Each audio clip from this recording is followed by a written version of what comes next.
हरे कृष्णा प्रभु जी, हरे कृष्णा माता जी, आप सबके चरणों में दंडवत प्रणाम। तो आज एक बहुत ही इम्पोर्टेंट क्वेश्चन और टॉपिक के ऊपर हम बात करने वाले हैं। दैट इज, कौन से समय में हमें संभोग नहीं करना चाहिए, नहीं तो हमें शारीरिक लेवल पे, मानसिक लेवल पे और जो बच्चा पैदा होने वाला है उस पर बुरा असर पड़ता है। तो ये वीडियो मैं बना रहा हूँ श्रीमद् भागवतम पे, है ना। श्रीमद् भागवतम पे हमारे श्रील प्रभुपाद जी ने बहुत अच्छे परपॉट्स दिए हैं और उन्हीं परपॉट्स में से नॉलेज ले करके, जो कि अलग अलग श्लोकों में से है, उनसे नॉलेज ले करके मैंने एक पॉइंट्स बनाया है जो कि आपको डिस्क्रिप्शन में भी दिख रहा होगा। वो जो पॉइंट्स हैं जिसको मैंने अपने कृष्णचर्य चैनल में अपलोड किया था, और वही पॉइंट पर मैं अब वीडियो बनाने जा रहा हूँ।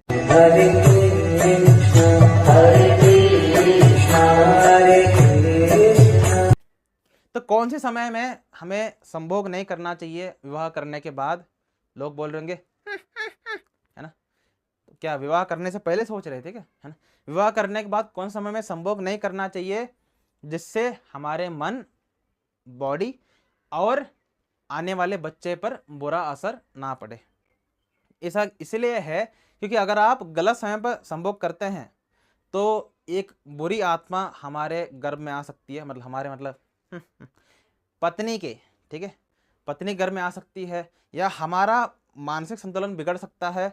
जैसे हमारे अंदर अनेकों काम विचार आ रहे हैं, हम स्त्री से बहुत ज़्यादा अटैच हो रहे हैं, अपना काम नहीं कर रहे।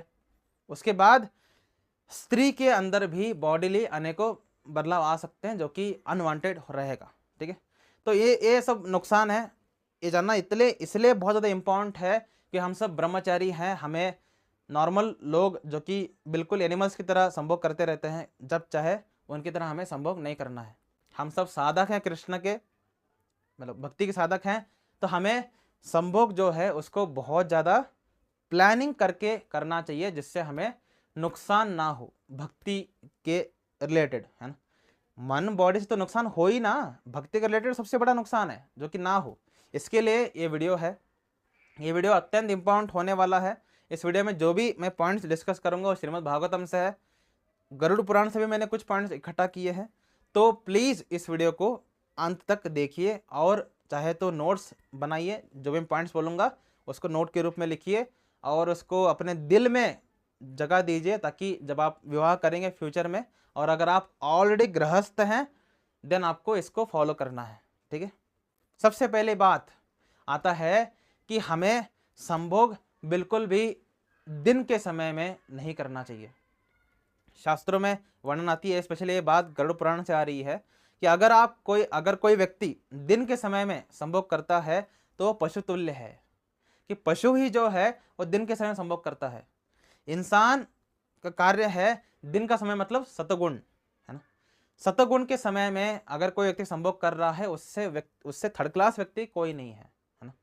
तो इस समय में संभोग करने की वजह से आप जो सबसे इम्पोर्टेंट कार्य है दैट इज अपना साधना, अपना नाम जप, अपना दिन में जो आपकी करियर है, हेल्थ है, उसके ऊपर ध्यान ना दे करके एक व्यक्ति संभोग के ऊपर दे रहा है, इसका मतलब क्या है, वो पशु है। लेकिन अगर कोई साधक है तो उसको दिन के समय में संभोग नहीं करना चाहिए, नहीं तो उसके और नॉर्मल व्यक्ति के अंदर कोई डिफरेंस नहीं रहेगा। और ऐसा करने से क्या होगा, हम एनिमल ही बन जाएंगे, हम इंसान के रूप में एलिवेट नहीं करेंगे, है ना। तो ये इसका मेन आंसर है कि क्यों दिन के समय में संभोग करने के लिए मना किया गया है। उसके बाद जैसे अगर आपने महाअवतार नरसिम्हा देखा हुआ है तो वहाँ पर हमारे क्या बोलते हैं, अदिति के पति कश्यप मुनि कि संध्या काल में संभोग करने से बुरे आत्माएं एंटर करते हैं गर्भ में, फिर भी उनकी पत्नी मानती नहीं है ना, जिसकी वजह से उनको हिरण्यकश्यप और हिरण्याक्ष जैसे बच्चे पैदा हुए। तो संध्या के समय और सूर्योदय के समय हमें संभोग नहीं करना चाहिए, क्योंकि ये समय पवित्र समय है जिसमें हमें व्यक्ति को भगवान के आचरण, भगवान की याद करने में बिताना चाहिए। और इसी समय में जितने बुरे आत्माएं रहती हैं वो ढूंढ रहे होते हैं कि हमें कोई जगह दें, क्योंकि जितने भी अच्छे लोग हैं वो सब यहाँ पर इस समय में ध्यान कर रहे होंगे, मंत्र जाप कर रहे होंगे, अपना कुछ कार्य कर रहे होंगे, और नीच लोग ही ऐसे कार्य कर रहे होंगे। तो नीच आत्माएं जो हैं इस समय में भटकते रहते हैं, और जैसे ही आप ये कार्य करना शुरू कर देते हैं और जैसे ही वीर्य गर्भ में एंटर करता है, एक बुरी आत्मा को नेचर निकाल के फेंक देती है गर्भ में। अब ये सत्यानाश करेगा इसका फ्यूचर का लाइफ, है ना। तो संध्या के समय और मॉर्निंग के समय में एक व्यक्ति को संभोग नहीं करना चाहिए। यहाँ तक श्रीमद् भागवतम में। गरुड़ पुराण अगर आप पढ़ते हैं तो वहां पर वर्णन आ रही है कि एक व्यक्ति को कभी भी एकादशी के दिन, व्रत के दिन, जैसे शिवरात्रि है, एकादशी है, उसके बाद जितने भी फेस्टिवल्स हैं, जैसे दशहरा है, दिवाली है, दुर्गा पूजा है, जो भी आप करते हैं अपने अपने स्टेट्स के अकॉर्डिंग, इन व्रत के दौरान हमें संभोग नहीं करना चाहिए। इन व्रत के दौरान उल्टा हमें ब्रह्मचर्य का पालन करना चाहिए ताकि हमें उसका मैक्सिमम बेनिफिट मिल सके। जब आप व्रत के समय में संभोग करते हैं तो आप उस व्रत के लिए अपराध कर रहे हैं।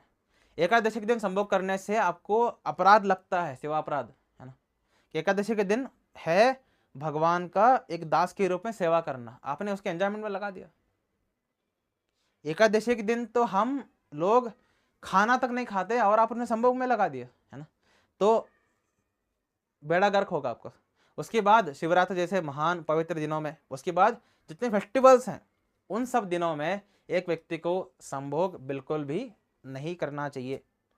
अगर आप इन समय में संभोग करते हैं देन आपको अच्छा बच्चा नहीं मिलेगा। भक्ति के लेवल पे उल्टा अपराध ले करके आप, है ना, क्या ही अचीव करोगे, है ना। तो ये इसके पीछे लॉजिक है। देखो, मैं इसमें केवल गरुड़ पुराण से, श्रीमद् भागवतम से पढ़ करके बिना लॉजिक के बात नहीं करने वाला। लॉजिक क्या है पीछे, क्यों बोला गया है। जो हमारे पेरेंट्स की सबसे बड़ी गलती क्या है पता है, उनके पेरेंट्स ने जो बोला उसको अंधाधुंध फॉलो कर लिया, प्रश्न नहीं किया कि क्यों नहीं करना चाहिए। हम वो जनरेशन है जो कि प्रश्न करते हैं, और हम ही वो जनरेशन है जो पेरेंट्स बनने के बाद हमारे बच्चों को लॉजिकली आंसर देंगे, है ना। तो हमें लॉजिकली पता होना चाहिए कि क्यों मना किया जा रहा है। फोर्थ, जब स्त्री रजस्वला अवस्था में हो, रजस्वला मतलब क्या है, पीरियड्स में हो, मेंस्ट्रुअल साइकिल उसके चल रहे हैं, उस समय में ऑलरेडी स्त्री कमजोर है, स्त्री का काफी ब्लड लॉस हो रहा है, लेकिन कुछ कामुक दरिंदे पति ऐसे होते हैं जो कि इस समय में भी उनका कीड़े उनको मचलते रहते हैं, तो इस समय में संभोग करते हैं। इसकी वजह से स्त्री के अंदर कमजोरी रहती है और एक कमजोर जीवात्मा या एक बेकार जीवात्मा एंटर कर सकता है अगर गर्भ में वीर्य जाता है। लेकिन अगर वीर्य नहीं जाता है तो भी उस लड़की का बहुत ज़्यादा नुकसान है फिजिकल लेवल पे, है ना। ऑलरेडी कमजोरी है और आपने उसको और कमज़ोर कर दिया, है ना। तो ये स्त्री के लिए अपमान है कि अगर कोई व्यक्ति अपनी पत्नी के साथ रजस्वला अवस्था में उसका संभोग करता है, भाई आप उसको डिवोर्स दे दो। मतलब इससे बड़ा अपमान आपका को नहीं कर सकता है ना। मतलब ये पति है या राक्षस है एक्चुअली, है ना, जो कि अपने पत्नी के शरीर के फीलिंग्स को, मन की फीलिंग्स को समझ नहीं सकता और बस अपने हवस की पूर्ति कर रहा है। ये राक्षस है।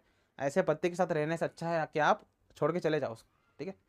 तो ये पत्नी स्त्री के लिए अपमानजनक है, इसलिए श्रीमद् भागवतम में इसको करने के लिए मना किया है कि हम संभोग करते हैं एक तपस्या के रूप में, एंजॉयमेंट के रूप में नहीं, साधक, है ना। बाकी इस दुनिया में थर्ड क्लास लोग बहुत ज़्यादा हैं, ठीक है, वो एंजॉयमेंट के लिए करते हैं, है ना, वो चिल्लर ही है ना, वो जानवर ही है ना। लेकिन एक साधक एंजॉयमेंट के रूप में नहीं करता, वो तपस्या के रूप में करता है ना, मतलब यज्ञ के रूप में करता है। तपस्या ज़्यादा अच्छा वर्ड है, यज्ञ के रूप में, है ना। एक स्त्री जो कि कृष्ण की दासी है, जिसको हम सौल के रूप में देखते हैं, उसका इस तरीके से हमें अपमान नहीं करना चाहिए कि जब वो रजस्वला अवस्था में है उसके साथ हम संभोग करें, ठीक है। फोर्थ, पांचवा है जब स्त्री गर्भ धारण किया हुआ हो।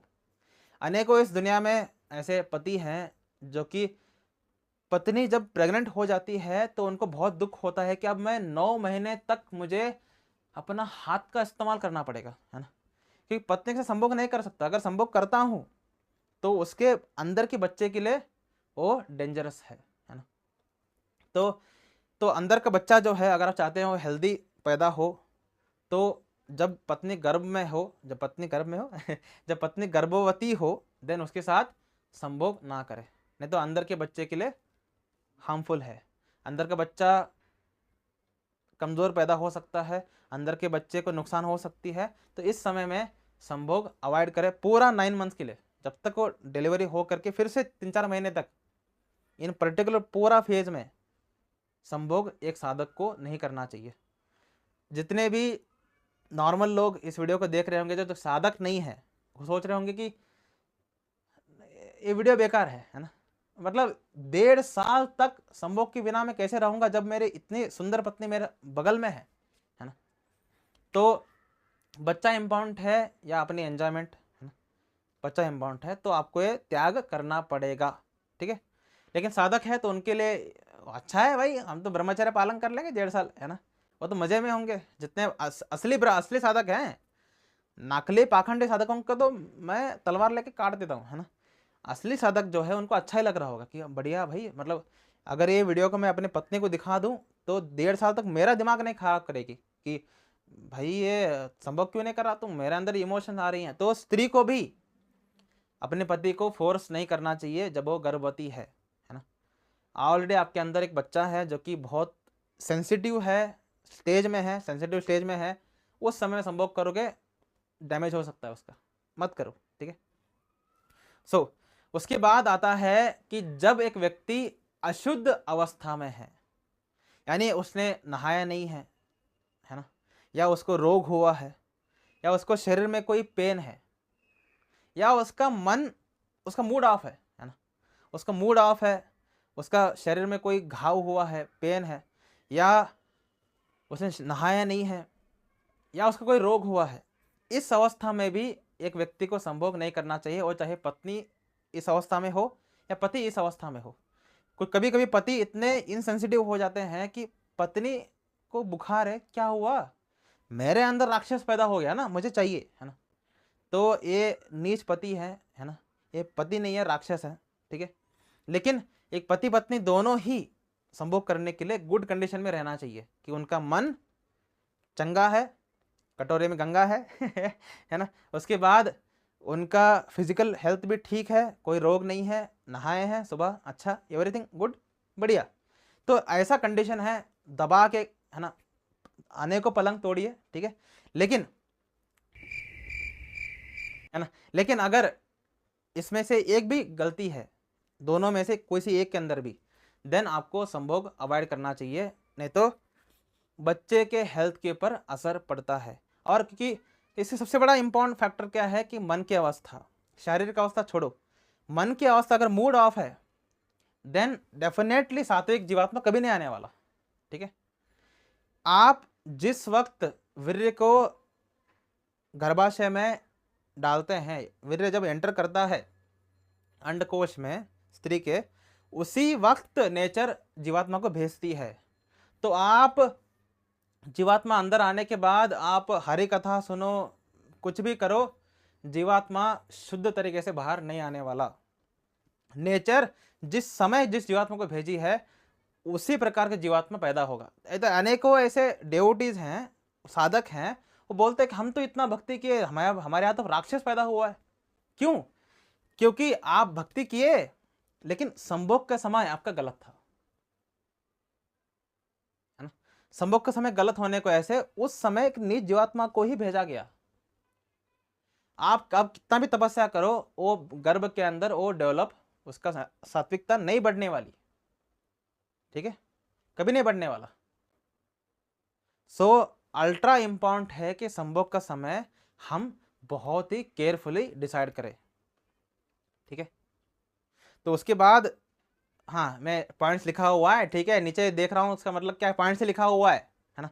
तो लास्ट पॉइंट है, भोजन के बाद हमें संभोग नहीं करना चाहिए।